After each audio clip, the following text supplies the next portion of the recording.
very good morning from wherever you're watching us from, and welcome to the Relationship Talk Show. My name is Sylvia Wanja. Now, today being the 24th of December 2024, it's another beautiful day that the Lord has given us, and we ought to celebrate it. Leo najua tunafanya mambo tofauti kidogo. We're not in the studios where we're normally at, but I promise you the content is twice as better. Last week we were talking about attachment disorders, and due to popular demand, you wanted us to have a Reverend Dr. Musambai back so that we can talk more about attachment disorders. Najua kuna watu walitazama. I saw comments, so many comments, people saying, I didn't know I had that, but the moment I had Reverend speaking, I could see myself in what he was saying. So, and you requested for us to have another chance so that we can be able to discuss this topic.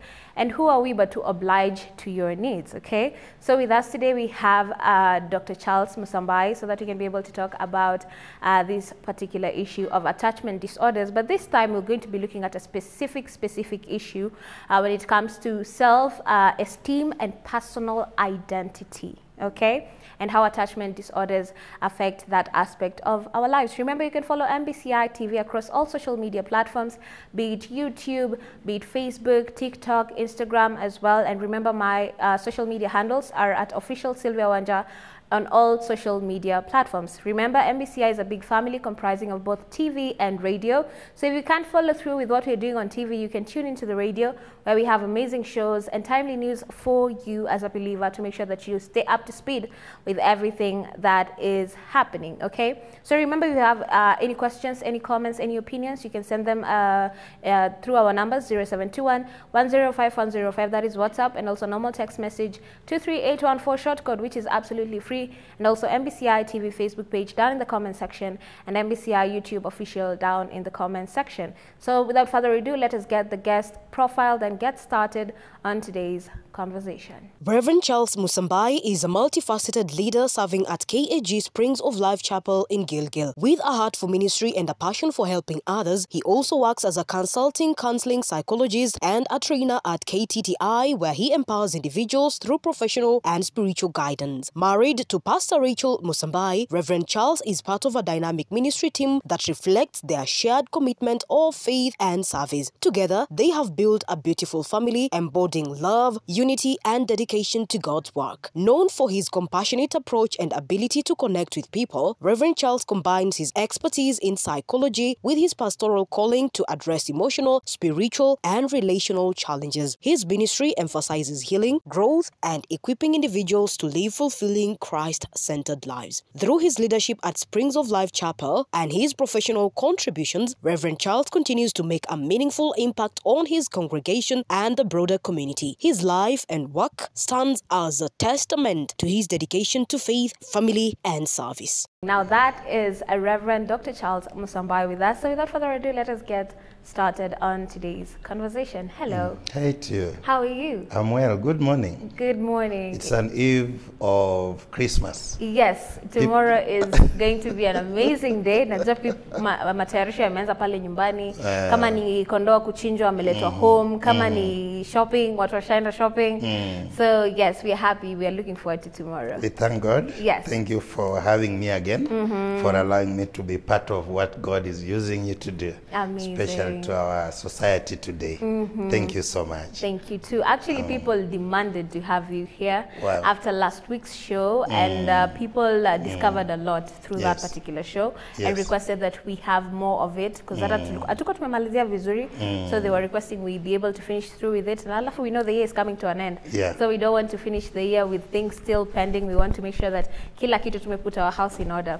So for those who were not able to join us last week, maybe so that we can bring them up to speed with what we're discussing today, we can give them a recap of what we discussed on attachment disorders last week. As we mentioned last week, attachment disorders are disorders that arise from childhood development.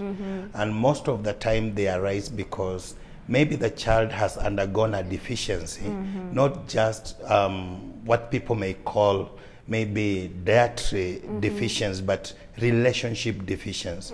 And as I mentioned in our last program, we said that we have two types of attachment disorders. And as I mentioned, Diagnostic Statistical Manual, DSM-5, does not categorize that attachment disorder as a disorder in itself. And I remember when I was mentioning we have children who have undergone autism, and sometimes it doesn't categorize a disorder as an attachment in itself, because autism has similar characteristics. And so I mentioned to our viewers that we have two types, what we call reactive attachment disorder. This is where a child reacts to a situation or to a caregiver or what is happening around them. And then we have what we call disinhibited social engagement disorder. And this comes in a way whereby they inhibit some impulses. And children, sometimes they react emotionally and they react to those impulses. And we gave examples, and we ended that program mentioning about three types of disorders. One is what we call fearful avoidant disorder. Fearful avoidant disorder is whereby maybe a child reacts to a situation or mtu anakuja na mshtua, anaingiwa na uoga, ana avoid. And then we talked about dismissive. Where, and I mentioned where the child sometimes cries, unamwambia wewe umekuwa mtu mzima, acha kulia, unaweza watu watakuchekelea. And then the child grows avoiding such a things in life that could have contributed to their growth. And then the last one we talked about anxiety preoccupied disorder. Anxious preoccupied is they are eagerly waiting for something that does not come. For instance, we talked when the child goes for a long call or a short call and they are taking a meal, and sometimes they are very anxious. Hawajui daddy atasemaje, mama atasemaje, caregiver atasema namna gani. And this contributes a lot as they grow. Remember, Sylvia, when we are growing through this process of attachment, that is the age between the childhood age 1, especially after the child has been born. Remember, this emotional attachment does not begin when the child is born. Even when they are still in their parents' or their mother's womb, they always feel how they relate, how parents relate, how a child, the father is handling the mother. And ladies can attest to this. Kuna wakati kamtoto kanaruka, na kuna wakati kanatulia. Kukiwa na tension, unasikia, hata mama anasema mtoto wangu hatembei, haguzi, because they are reacting to something which will result when they are born now, they begin that attachment process. Remember, during this process, it is when now they begin to form the personal identity you have talked about. Personal identity. So maybe we can start from there, personal identity. What do attachment disorders have to do with personal identity, and how can they stop someone from like trying to figure out who they are? When we talk of personal identity, we are talking about the self-concept. How you view yourself, that which makes you be you. That which makes me be me. So when we talk of a personal identity, is the individual's present understanding of their attributes. How do you understand who you are?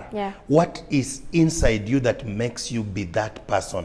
What makes you feel good about yourself? So that is what we call the self-concept. So when we are talking of personal identity, is that self-concept. And then we also, it means the identity in itself, it contains the trait of consciousness at the past experience to the future aspirations.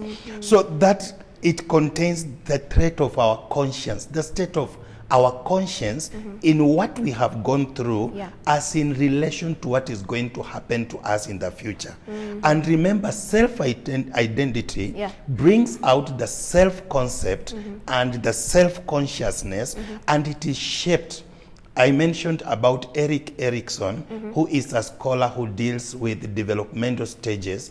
And Erik Erikson comes out with around 5 stages, which he builds from a psychologist called Sigmund Freud, who is a psychoanalytic psychologist, and brings it out, and he says there are around 5 stages that a person goes through to come to the adulthood. And in the childhood stages, this is where this personality now develops, and it is mostly manifested and revealed when we are now in our young adulthood time. So through these stages is when we find personal identity. For instance, in the first stage is where you find this child, early childhood. It is where now they are close with their families. Remember that family circle determines and defines. Just apart from determining, it defines who a person becomes. There are families ambao hawakulangi nyama. So huyu mtoto akigrow hata kula nyama. It will affect their attachment in relationships. When we go maybe for a celebration, Christmas, kuna watu wanaenda kuchinja mbuzi. Ni ukweli kabisa. Na kuna wale hawakuli mbuzi. Mwingine atasema sisi hakulangi kondoo. Wengine wanasema hatukulangi kuku. Kuku ni ndege. Hafai kukuliwa. Akiona kuku ama bata ni ndege. What defines them? It is in their childhood they are bringing the family, brought them up with the ethos to help them understand this is not part of our culture. And so in childhood something is formed as a result of the family. Two, we have the peer education, which comes now school age. At school age, this is where we find socialness and identity. Why identity? School age is from age 6, 7 to around age 13. And that is where they are getting into teenagehood. Remember, this is where the children are forming social status. They know how to relate. They know matusi ni nini. They know how to act pale nje, vile mama wanapiganga simu, vile wanapikanga chakula. Wana enjoy that relationship because they are identifying themselves with the reality. And then stage 3, it's where now we go to adolescent. At adolescent is where we find now the young people are building their personal values. They are now creating their values. And remember, when they are building these values, what is it commanding? What is bringing these values in place? That is where culture and media comes in. And you realize that at this adolescent, this is where our young people are on TikTok. They want just to watch the TV. Anaosha vyombo kidogo, anaona mama amepiga kona, anaenda kuwatch TV, kuna kakipindi kanaendelea. Anakula chakula, anawatch. Because they are formulating the identity. They want to identify with something. And I want to thank God for the church and for the Christian media like MBCI that has come in handy. The programs we are broadcasting, they are helping these children to build their identity in Christ and to build their intrinsic power of who God has created them to become and how they can be better. Then from that stage of adolescent, we go to the next stage, which we call the early adulthood, which is the stage now running from around 18 to 23 to 24. This is where now they are building their career identity. When we are doing this, at career identity, these young people that are building their identity, they are building something that will take them now to their eternity. One, they are building their career, they will earn from it, they are building what they desire, they want to become in the future. So when you look through this, these 4 stages of development gives us an opportunity now to understand what helps this young person or this person form the personal identity. You, maybe our viewer who is watching this morning can also ascertain to this what they are today. Maybe some are mothers, some are fathers, some are even in their adulthood or young adult age. They can identify what commanded them. Now, in childhood, our sister says, Sylvia, we said the family defines what the identity is going to come out of these people. That individual personal identity will be commanded by the family, how they behave. And this is where now we talk to the parents, we talk to the caregivers, behave in such a way that this child will emulate you when they are in their young adulthood. Because you are setting a base. Children, when they are born, they have a white page. Whatever we write on their minds sticks. It's just like ink. When you write it on a piece of paper, it sticks. So the way the family behaves, the way we relate to one another as couples, the way we relate to one another as siblings, the way we relate with our neighbors, the way we relate with the people around us, will help this child during that process of growth, and when they get to that attachment level now to make relationship, it will be defined and be determined by how the family was relating. Having said that, when we go to the next level now in the school age, this is where the peers and educators play a role. Walimu wanastahili kuwa careful. No, you know, the Bible says in James, ya kwamba teachers will be harshly charged. Kwa sababu we are making an impact in someone's life. Utapata mwalimu ambaye anafokea mtoto. Mwalimu ambaye anaambia wewe hawezi faulu mathematics. Wewe hawezi kuwa kitu. That thing sinks in the child's mind. When they grow up, it will push them to have low self-esteem. So you can see how personal identity, attachment disorder relates with self-identity. And it relates with self-esteem. So you will find if something is not done well in childhood, it will lead someone to have issues in their personal identity, which in later life, they'll have issues with self-esteem. And then late when they are relating, they have issues with their relationships, they have relationship intimacy with people, how they can walk with one another. And it began sometimes long ago. So at school age, we always advise teachers, be careful the words you speak to these children. Some teachers come to school, they have issues at home. Pengine amekosana na mke wake ama mume wake. Pengine mtu wa matatu amemtusi. And then kwa sababu ya hiyo hasira, anaachilia kwa mtoto mwenye hakufanya homework. Mwenye hakukuja kama pengine viatu zake hajapiga rangi. Mwenye hakukuja pengine amevaa sweta vizuri. And you find these words, they go to a wrong person, an innocent child, na inamu affect in the long run as they grow into adulthood. So during that school age, let's be very careful, because this is the moment the peers are playing a role and the teachers. Let me speak something small about the peers. How young people, children handle one another defines about their self-esteem. You remember during this childhood, ndio huwa tukiambia wazazi, jaribu sana, wache ikugarimu, shughulikia mtoto huyu asichekwe na wengine. For instance, yule mtoto alienda shuleni akiwa amerarukiwa, wengine wanamchekelea. Ama pengine ni mgonjwa ako na kidonda, wanasema kidonda yake na harufu. Huyo mtoto hiyo itasink ndani yake. Yes, and as they grow, it will affect them when they begin relating. They will seek validation. And when they seek validation, some of their peers or colleagues may take advantage of them. Very true. And at that moment, they may lose it. You will realize that they are seeking validation. So hata akiumizwa, anasema nimehurumiwa. Niko kwa hii relationship kwa sababu ninahurumiwa. Niko kwa hii job kwa sababu hakuna mtu mwingine anaweza niajiri. Niko hivi venye niko kwa sababu, so I better nivumilie. And at that moment, wanaumizwa. Why? Because during school age, alichekelewa, aliambiwa shati yako inakaa hivi, ama wenzake walimwambia wewe ni mnono mkubwa, ama wewe ni mkonde sana. You know, children can talk anything. Na wanachekeleana, ama hata mahali penye wanaishi, wewe unaendanga mnaishi kule ushago, mnaishi shanties, sisi tuko kwa mababe. And that really affects these children when they grow up. Others have worked hard to overcome that in their school age point.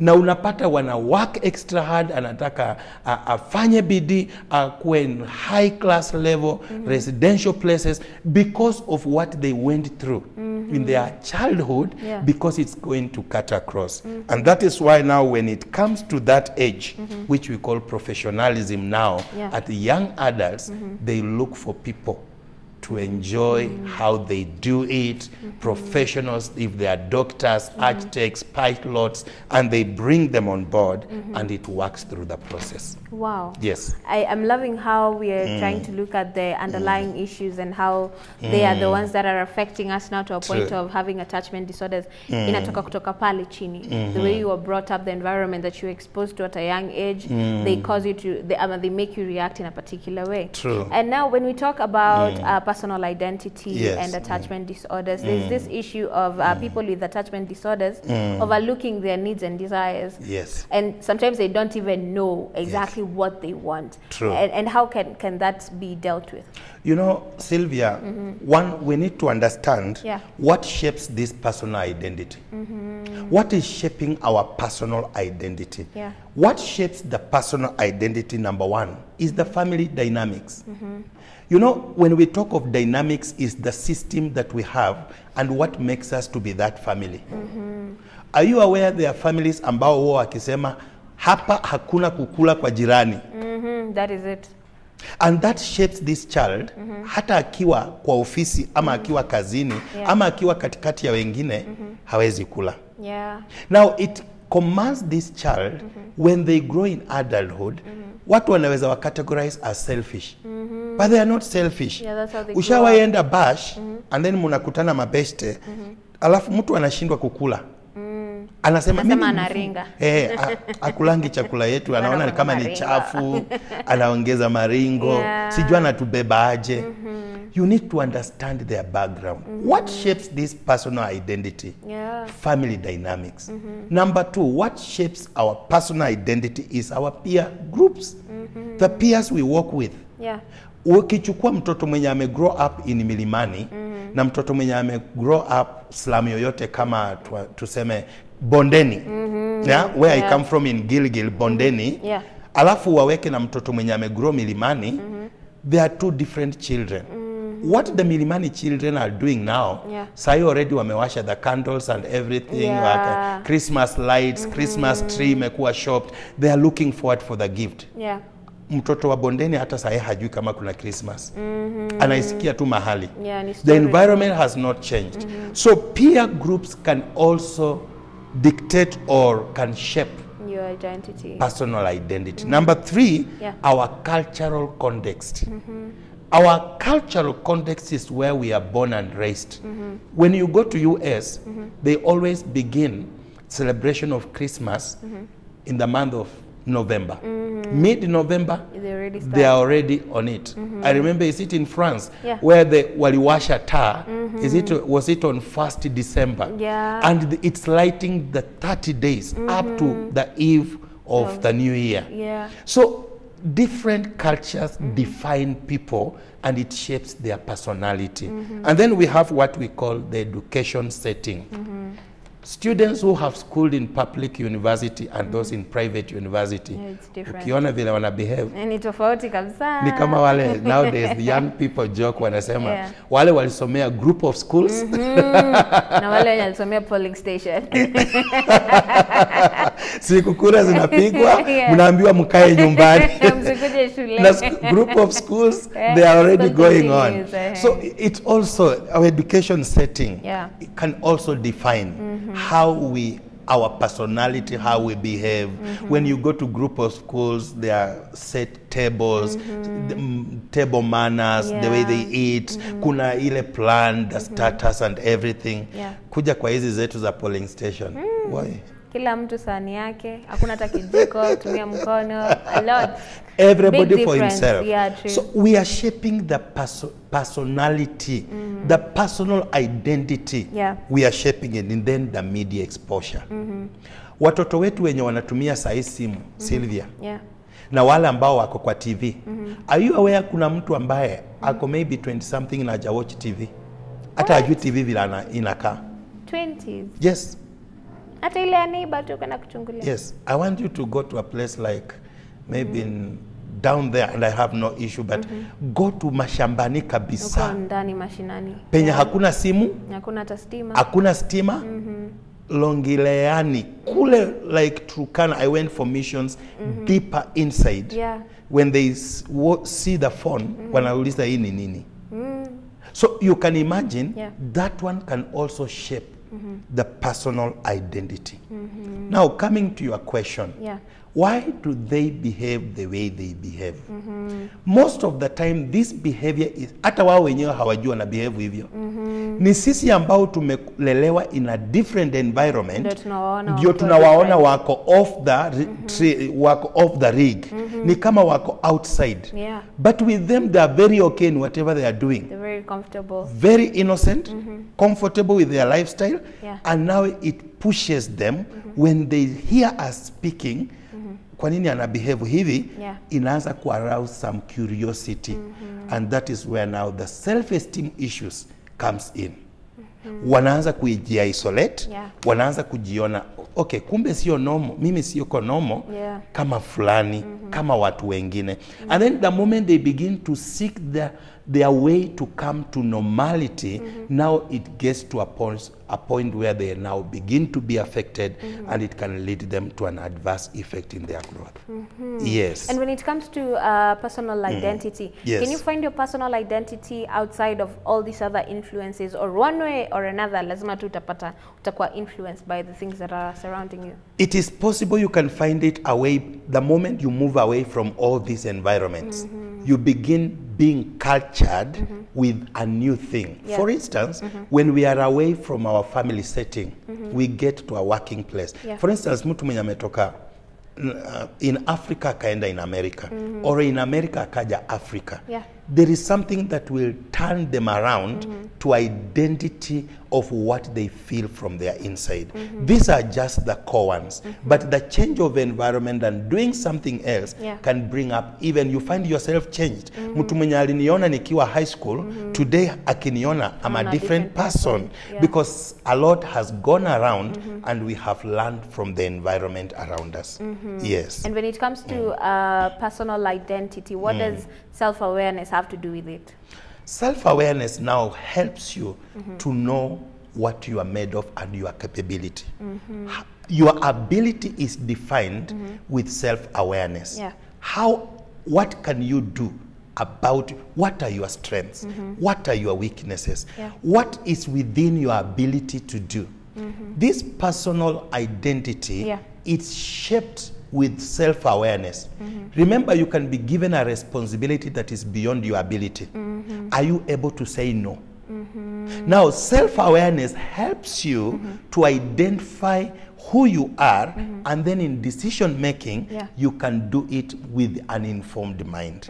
So self-awareness helps you to know what you can do, what you are not able to do, and even sometimes when you are angry, when you are comfortable, when you are at peace, at that moment, you can now listen to yourself and walk through the process. And that is how self-awareness now comes in with a lot of strength, with a lot of vigor to walk through the process. Yes. And maybe we can also talk about that aspect of people pleasing. It is something that is very common, very popular. People have talked about it a lot. Or there's sometimes you don't find it easy to say no. You just want to make sure everyone is happy around you. So sometimes you don't even approach conflict. You don't even want to speak about it. So maybe we can touch on that. People pleasing and attachment disorders, and how someone can stop that habit of saying yes to everything and having no boundaries at all. When we talk of people pleasing, we are talking about somebody who doesn't know to set boundaries for themselves, and where they cannot even, they don't know how to say no. Number one, I want to speak to our viewers and note this. No is also an answer. A very important answer. And I want us to note this. No is also an answer. We should not say or come at a point in our lives where people feel that only yes is an answer.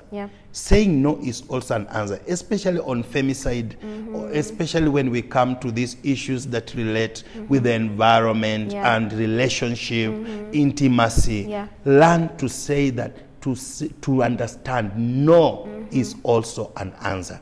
Now, when we are talking of these people who are not able to say no, what happened to them?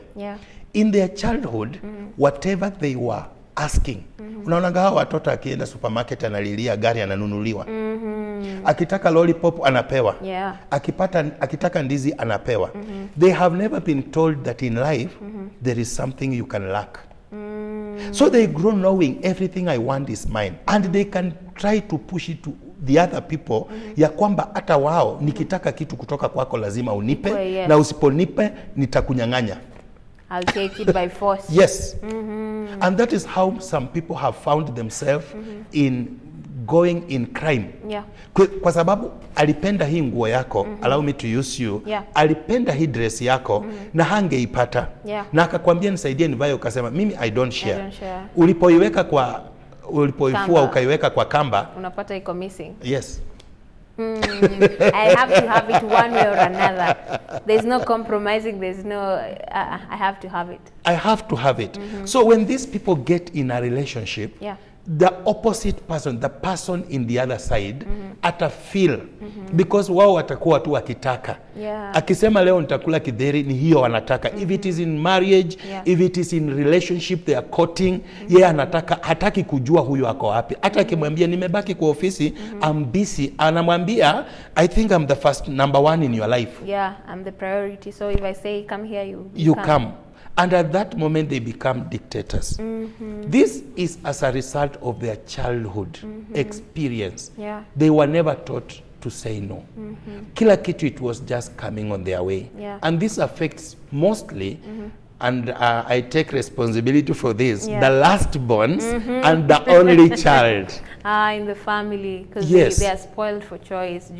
I mean, viatu zikikushinda, patia mtoto.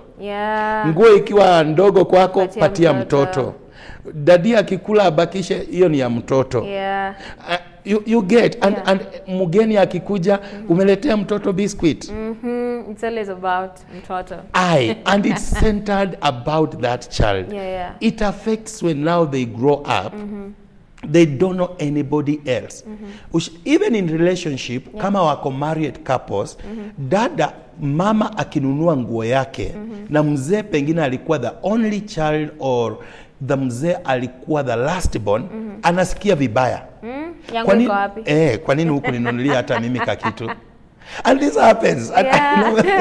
Somebody is watching and is in this. Kama ni dada, mzee akikuja amenunua pengine shati, anasikia vibaya inside, lakini hawezi mwambia kwa nini ulinunua shati yako, hukujua niko huku. Ama hata mtoto. Mtoto akinunuliwa kitu, mzee ama mama ana feel, I should have been part of that. So that self-esteem has been affected, and personal identity, and it affects the way people relate. And this happens a lot, and it works through. And this can also bring that low self-esteem aspect of life, and it impacts even relationship, jobs, and even our health. Yes. And there's this issue of self-sabotaging that happens with people who have attachment disorders. So how can they overcome those behaviors, Zaku, self-sabotage? Now, number one, they need to recognize the situation that's really affect their self-esteem. Recognize the situation. You know, it doesn't cut across that every time you will self-sabotage. There is just a moment these things happen. Especially in the walk of life, in line of duty, or in your personal relationship with others, or when you're recognize the situations that affect your self-esteem. By recognizing it will help you to now sit down and begin analyzing. Because many people sabotage themselves. Alafu akikaa anaanza kujiambia na niliongea aje? Mbona nilifanya hivyo? Kwa nini nilifanya hivyo? Ningehandle in a different way. Ama hata ningekaa tu nyumbani. And you find them, they are really suffering. So try to analyze which situations causes self-sabotage. Number two, be aware of your thoughts and beliefs. Because most of the time when we are handling this, it is the belief system that is in us. We need to be aware of our thoughts. Remember, thoughts result to our actions. Whatever, how the person thinketh, in the book of Proverbs says, as the man thinketh, so he is. So we need to be aware and take care of our thoughts. Every time you are feeling that you are sabotaging yourself, go back to your minds. Because what actually you may tell yourself that you are sabotaging yourself, it may not be the reality.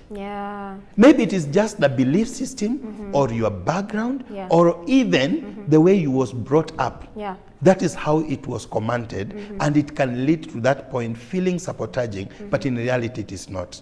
Remember, it is not objective, it is subjective.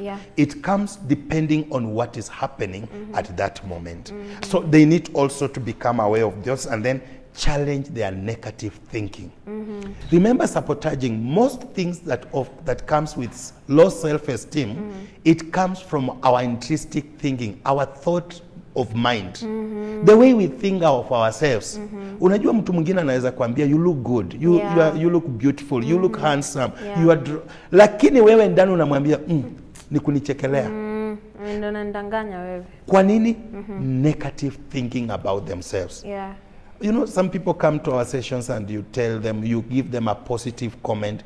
Na wanakuuliza, mimi ninaweza kuwa hivyo aje? How? I don't see myself being that. Hata chakula tu amepika chakula kizuri. Unamwambia thank you for such a sweet, wonderful meal. Anakuuliza, hiyo chakula ilikuwa sweet, wonderful. You are kidding me. Feel like you're playing with me. And you know the problem? Negative thinking. Many people who have been facing those self-sabotaging kind of thoughts, it is as a result of having a negative thinking about themselves. And it has really affected many people, and they have really brought down their self-esteem, and they feel that I think I'm in a wrong place, or with a wrong person, or in a wrong relationship, and it has really affected them. Yes. And there's this concept that has been used severally, na najua pia wale watu wanatazama nyumbani wameiona mahali online. Yes. Overthinking. Yes. Overthinking is a term that has been used on so many occasions, sana sana kwa romantic relationships. And I've heard you talk about the way our thinking affects even our self-identity, because as we believe, so we are. So maybe we can touch on overthinking in terms of personal identity, and how can you steer away or avoid overthinking? Or is it, unajua kwa mtu anasema hata ni nature, that's my nature, I overthink like that. So you know, Sylvia, some people don't know they are overthinking. Oh, they haven't gotten aware of themselves. They're not aware that they're overthinking. Oh. It is us who are seeing them and watching them, or seeing the way they are reacting. And you're like, nasema, kwa nini una overthink? Hakuna issue hapa. Yeah. But with them, they think they are within the continuum of normal, sober mind thinking. Yeah. So one thing is to help them be aware. And helping for them to be aware is bringing them back to senses. Try to narrate to them. What have they said? Ushawajua watu wakisikia watu wanafutwa. Nasema mimi ndio wa kwanza. Watu wanaenda home, guy, mimi ndio first on the line. Now, where did you get that information? Let me just use that. Where did you get it? You're overthinking for an non-existent thing. Something that has not even come closer to you. It's just like, okay, because of your personal self-esteem, personal identity, and thinking where you have come from, you always tell yourself, hata unaweza anza kujiangalia ama kitu fulani nilifanya, inaweza nifanya wanitupe nje, ama but in reality you're not even close to that. That is when now you can bring that person back to and that is where we are going to look at maybe the best way to help people who are undergoing this low self-esteem. You need to bring them to a point of accountability. Can you justify your thinking? Yes. Share with us, we want to know. Tuambie ni nini imesababisha wewe ufikirie you are the number 1, not number 4. Tuambie what is making you think you are the worst one, not the best one. And you'll just find that it is faulty mindset and belief system. And that commands a lot of that overthinking. So for those who are having these thoughts of overthinking, bring them to accountability. Number 2, don't postpone it. Handle it as it comes. We always call it hit the nail on the head at that moment. When it's still hot, hold accountable. Muulize, prove to us. When they realize it cannot be proved, they now self-evaluate. They go back and think, okay, kumbe hii nimeenda extreme. And it can now give them a chance to moderate themselves as they go through the process. So overthinking, most of the people who overthink, they don't understand. And number 2 also, convert the positive into negatives. sometimes think about the negatives from the positives. How this negative is it working for the positive of the other? And how is this positive of mine working on the negative of the other? Now that is called challenging the negative thinking. It brings you, and you, ikiwa positive itakuwaje, ikiwa negative itakuwaje, na mimi niko wapi katika hii mbili. And then you become at the center of the continuum, and then you sober up, you moderated, and then you find the balance that you need to get a stand. Wow. Yes. You find a balance. Yes. Challenge that overthinking. That most of the time overthinking is not positive. It is usually on the negative side of everything. So make sure you challenge it so that you can be able to focus more on the. I remember there's a certain concept that was being broadcasted somewhere, I think on social media, about how a microscope works. The time you put the specimen there and then you focus. So if you focus something, you magnify it to make it bigger through the microscope. So they were saying that's the same case when it comes to problems or the way we view life. If you focus on the problems, you make them big. It could be something this tiny, but the moment you put your focus there, you magnify, it becomes big. But if you choose to focus on the positive things, you magnify them and they also become big. So it is up to you to choose what to focus on and then magnify it. If you choose the negative, you'll have the negative to deal with. If you choose the positive, you'll have the positive to deal with. Amazing. So guys, remember we are talking about attachment disorders, and in this case we are looking at specifically self-esteem and personal identity, and we're getting to learn so much about how the environment affects us, about how the environment helps shape us into the people that we become. But it doesn't matter whether, probably you're looking at yourself and you're saying, I grew up in the wrong environment, the people around me were not the right people, schooling life was tough. It's still okay. There's a chance for you to step out of that environment and find a new identity by being self-aware. So there is hope for you. Don't give up just yet. There's that chance for you to work on yourself so that you can become a better version of yourself, a bigger version of yourself. And I know with God by your side, you're going to be able to accomplish it. Now, we're going to take a very quick breather right here, but we'll be coming right back. So don't go too far. Remember, this is a relationship talk show with me, Sylvia Wanja. So don't touch that dial. We'll be coming back shortly.